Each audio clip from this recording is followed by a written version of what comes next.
आध्यात्मिक प्रवचन के नए वीडियोस देखने के लिए चैनल सब्सक्राइब करें, बेल आइकॉन दबाना ना भूलें। परम सत्कार जो प्यारी साध संगत जी, प्यार से कहना धन अंकार और साध संगत मिलजुल कर साध संगत इस बात की ओर हमने ध्यान देना है कि ये जो मनुष्य जन्म हमें मिला है तो ये किस काम के लिए मिला है। तो आप सब अच्छी तरह भली भांति जानते हो कि जो ये सारे काम बाकी के चल रहे हैं ये तो पशु पक्षी भी कर रहे हैं, और ये जो मनुष्य को एक ऐसी जुनी मिली है, कहते बड़े भाग मानुष तन पाया, क्योंकि बड़े भागों से ये जो मनुष्य का चोला मिलता है तो फिर इस मनुष्य के चोले को हमने कैसे यूटिलाइज करना है। क्या सत्संगत हम भी तो अपना खा पी कर और इधर उधर घूमकर अपना टाइम वेस्ट नहीं कर रहे। क्या सत्संगत हम घरेलू रुझानों में तो बहुत उलझे हुए हैं कि हर तरफ हमारा ध्यान जाता है, लेकिन वो सब मुबारक है। बाकी जो हमें ये मनुष्य चोला मिला है इस निराकार परमात्मा की जानकारी के लिए कि हमें ये बनाने वाला कौन था, किसकी बदौलत हम ये दुनिया में आए हैं, और फिर इसको हमने जानना है। मेन जो हमारा काम जन्म मिला है वो इसकी जानकारी, और फिर कहते जब हम इसको जान लेते हैं, फिर इसको जब पहचान लेते हैं तो फिर हमारा उसके बाद हमारा जीवन कैसा होना चाहिए।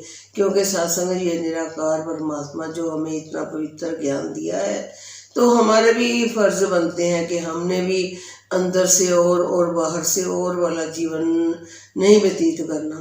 क्योंकि जो एक संत होता है, कहते हैं संत न होते जगत में तो जल मरता संसार। तो सत्संगत अगर ये संतों को इतना ऊंचा ओहदा दिया है, आप सबको संत महात्मा बनाया है, तो फिर संतों वाला जीवन कैसा होना चाहिए। कहते हैं कि ऐसी वाणी बोलिए मन का आपा खोए, औरों को शीतल करे आप भी शीतल होए। फिर हमारी जो ये वाणी है तो ऐसे दूसरों को दुख देने वाली नहीं होनी चाहिए। तो हमने इस वाणी, क्योंकि ये वाणी जो है यही है जो बड़े से बड़े झगड़े भी करवा देती है और फिर बड़े से बड़े झगड़ों को ख़त्म भी कर देती है। तो जो संत होते हैं वो झगड़े करने वाली काम नहीं करते, वो झगड़ों को ख़त्म करने वाला काम करते हैं। क्योंकि वाणी में इतनी ताकत है, इतनी अच्छी वाणी, अगर जब हम मीठी वाणी बोलते हैं तो फिर कहते हैं कि घर में भी आप देखते हो कि जरा सा सत्संग दासी को एक बार की बात याद आ रही है कि एक बार कहते हैं कि एक संत महात्मा, शायद वो जुगल किशोर पुरातन महात्मा थे, तो वो कहते हैं कि एक बार एक संत महात्मा के घर गए। तो जब उन्होंने वहाँ से बाहर से दरवाज़ा बंद था तो अंदर से दरवाज़ा बंद था, जब उन्होंने दरवाज़ा खटखटाया तो अंदर से आवाज़ आई कि कौन है। तो इतनी ज़ोर से बेल लगा रहा है, तो फिर वो शांत रहे। तो फिर जब दोबारा उन्होंने बेल लगाई तो फिर वो बोले कि कौन है। तो सत्संगत जब दरवाज़ा खोला तो देखा कि आगे जुगल किशोर महात्मा जी हैं, तो वो हाथ जोड़कर खड़े हुए थे। तो कहने लगे, आगे से एकदम से वाणी चेंज हो गई कि महापुरुषों जी आप जी थे। तो कहते मैं देख रहा था कि मैं, आगे से उन महात्माओं ने बोला कि दास देख रहा था कि मैं किसी महात्मा के घर, किसी और के घर तो नहीं आ गया। तो सत्संग कहने का भाव कि जब अंदर से हमारी आवाज़ सुनकर ही बाहर वाले को पता चल गया कि क्या यहाँ संत महात्मा रहते हैं या नहीं। तो जो संत होते हैं वो हर वक्त एक ही सत्संग ध्यान रखते हैं कि मैंने प्यार, निम्रता, सहनशीलता वाले शब्द भी ऐसे बोलने हैं कि ताकि दूसरे को बिल्कुल चुभन ना दे। तो क्योंकि हमें निराकार जो है इतना पवित्र ज्ञान दिया है, तो इसके अंदर अगर बिल्कुल भी कोई खोट नहीं है तो सत्संग फिर हम अंदर से वैर कमाए और बाहर से हम मीठी वाणी बोले तो ये भी संतों को शोभा नहीं देता। जो संत होते हैं वो अपने जुबान से ही अपने कर्मों से ही साथ संगत फिर अपने साथ वाले के ऊपर भी ऐसा असर छोड़ देते हैं कि देखने वाला भी हैरान हो जाता है कि वाह, मेरा भी जीवन इसके जैसा बन जाए तो मेरे अंदर भी खुशी आ जाए। मैं भी, कहते हैं कि एक तो संत की वाणी ऐसी होती है, दूसरा जो संत का चेहरा होता है वो हमेशा ही खिलता हुआ नजर आता है। जब हम किसी को मिलते हैं तो जब हम अपने मुस्कुराहट से उसको मिलते हैं तो फिर सत्संग सामने वाले के भी चेहरे पर हंसी आ जाती है। तो और सत्संग ऐसी मुस्कान जो है हमने वो दूसरों को भी तभी हम खुश कर सकते हैं अगर हमारा मन जो है अंदर से खिला हुआ होगा।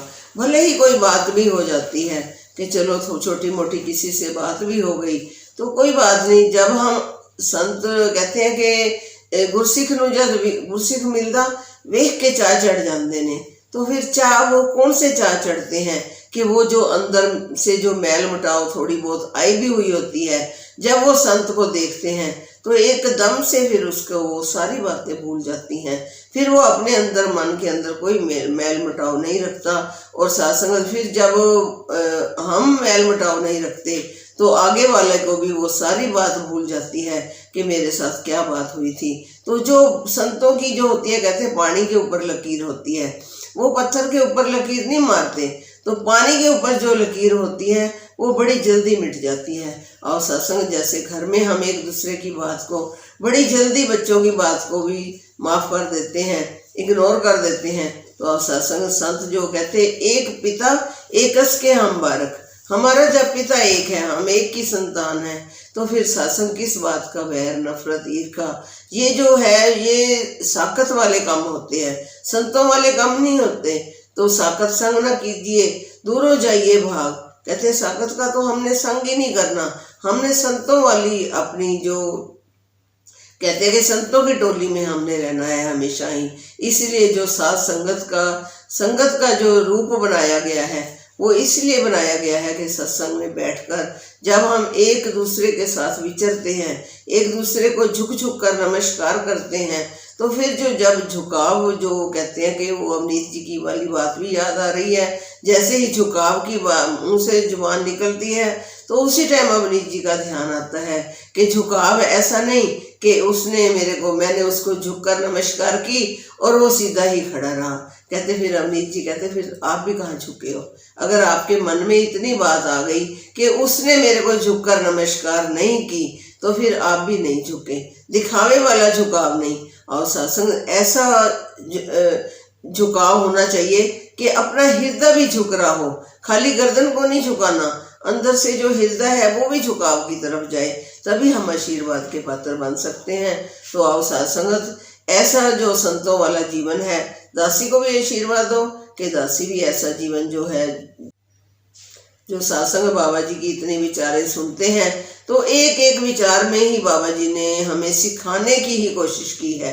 तो सत्संग ये जो अरदास करे कि ये जो सारा माहौल है ये सारा खुल जाए, ताकि फिर हम एक दूसरे के साथ मिल बैठकर वही सत्संग वैसे ही विचरना है जैसे हमें सतगुरु बाबा जी सिखा कर गए हैं।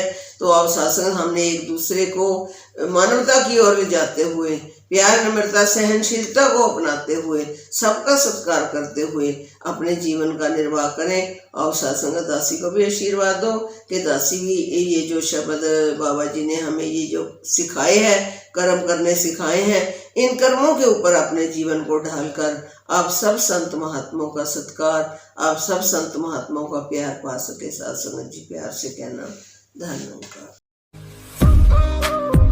आध्यात्मिक प्रवचन के नए वीडियोस देखने के लिए चैनल सब्सक्राइब करें, बेल आइकॉन दबाना ना भूलें।